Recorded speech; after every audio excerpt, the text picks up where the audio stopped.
Hello students, welcome in my channel The Master Tutorial।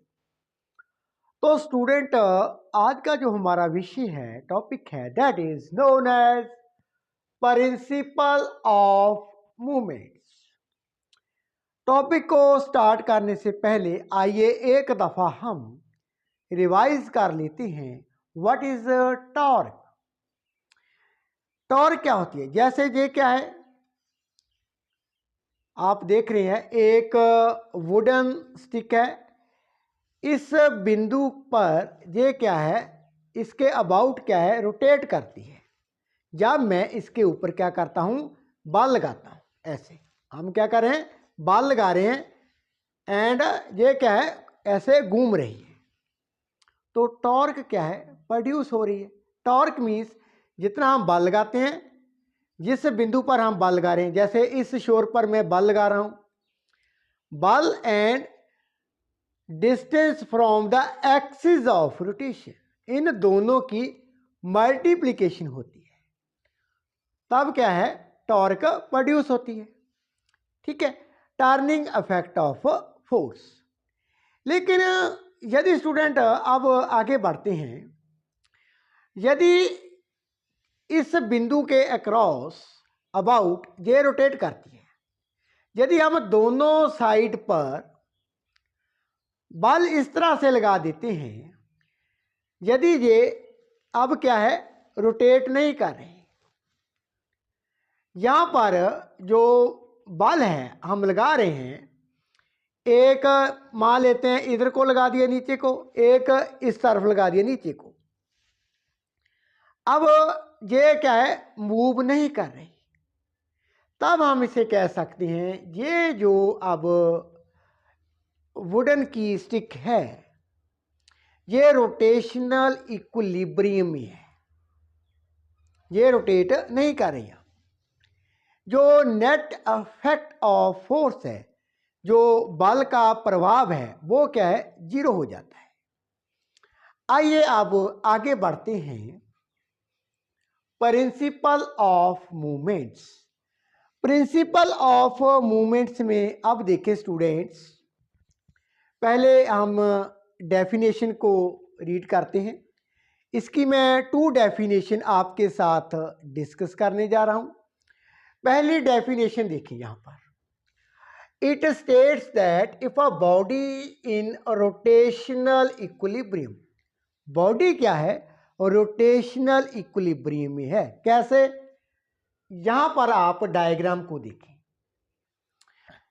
इस बिंदु के अबाउट मान लेते हैं ये एक रॉड है हैविंग नेग्लिजिबल मास, ये रोटेट कर सकती है, लेकिन अब क्या कंडीशन हो चुकी है, ये रोटेशन नहीं कर रही, ऐसे ही पड़ी हुई है। इसमें क्या है, रोटेशनल मोशन नहीं हो रहा, no rotational motion, that means equilibrium की स्टेट है, जैसे मैंने पहले आपको एक्सप्लेन किया है। रोटेशनल इक्विलिब्रियम, अब रोटेशनल इक्विलिब्रियम कैसे हुआ, under the action of number of forces, इस रॉड के ऊपर मल्टीपल फोर्सेस अप्लाई की जा चुकी हैं। कैसे?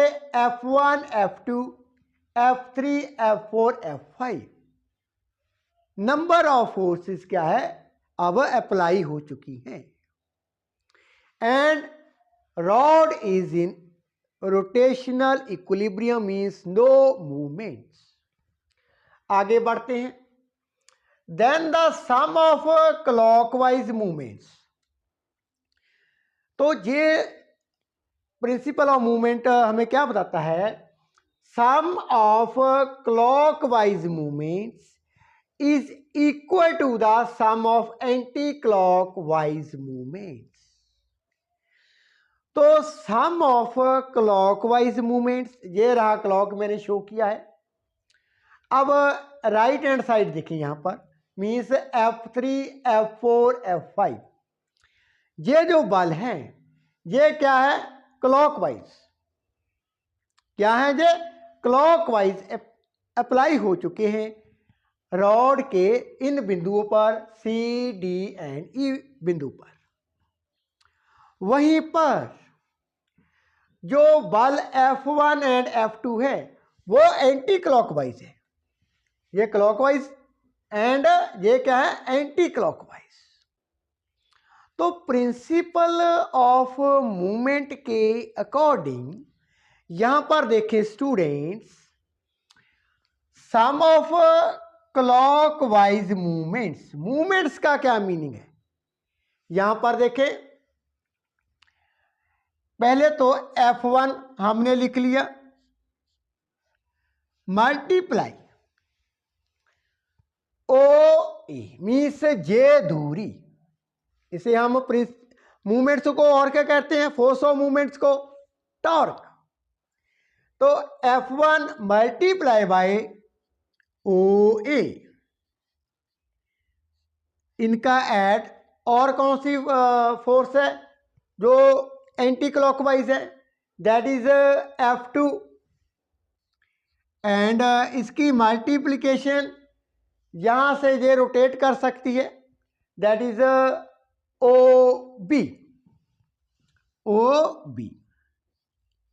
ये तो होगी हमारे पास, हमने सम अप कर दिया एंटी क्लॉकवाइज मूवमेंट का, एंटी क्लॉकवाइज हमने सम अप कर दिया अबाउट द पॉइंट ओ।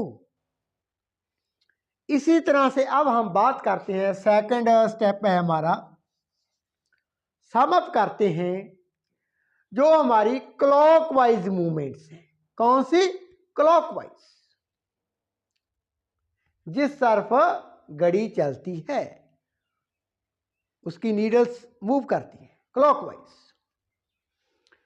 तो यहां पर कौन से बल हैं, दैट इज F3। अब डिस्टेंस OC, F3 डिस्टेंस कितनी है, OC, कौन सी दूरी, from the axis of rotation, add करेंगे F4, अब दूरी कितनी है, that is OD and F5 दूरी है हमारे पास OE। ये भी हमने सम अप कर दिया मूवमेंट्स का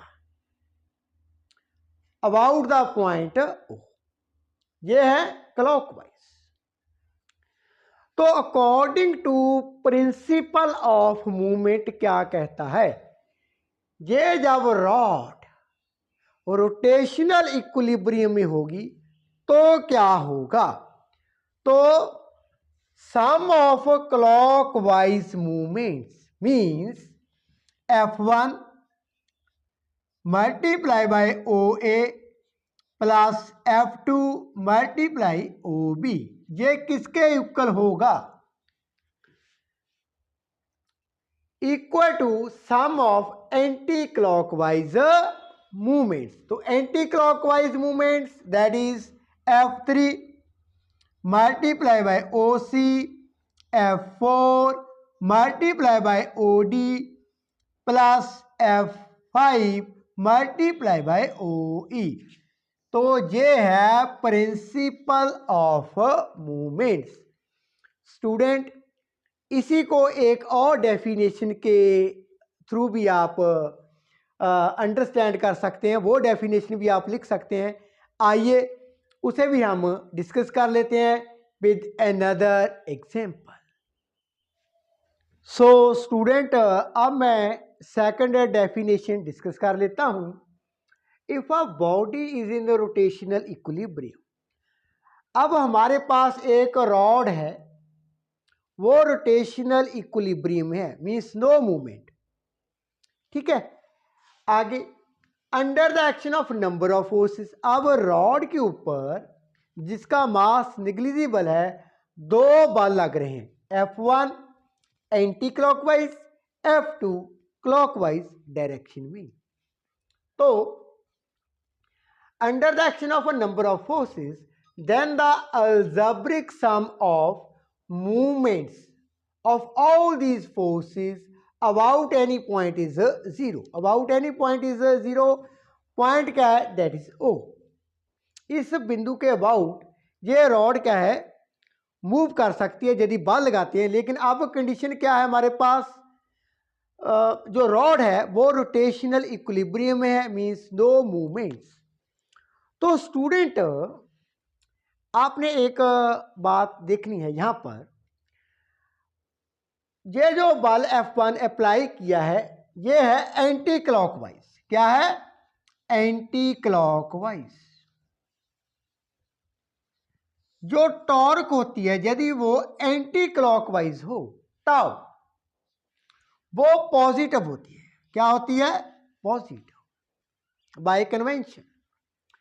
वहीं पर क्लॉकवाइज वो नेगेटिव होगी। अब हमारे पास इस दिशा में हम torque 1 algebraic sum of movements, movements means force and distance from axis of rotation से जो दूरी है उनका product means torque F1 multiply by OA। इसी तरह से अब इधर देखें टॉर्क वो नेगेटिव होगी। Why negative? बिकॉज क्लॉकवाइज, ये एंटी क्लॉकवाइज थी tau 1, clockwise negative. So F2 बार लगा दिया एंड मल्टीप्लाई बाय OB। ठीक है। नाउ फॉर रोटेशनल इक्विलिब्रियम के लिए F1 multiply by OA equal to F2 multiply by OB। ये कंडीशन भी हमने देखी है, पहले भी डिस्कस किया है। That means torque 1 equal to negative torque 2। अब दोनों का कंडीशन क्या बन जाती है? Torque 1 plus torque 2 equal to 0।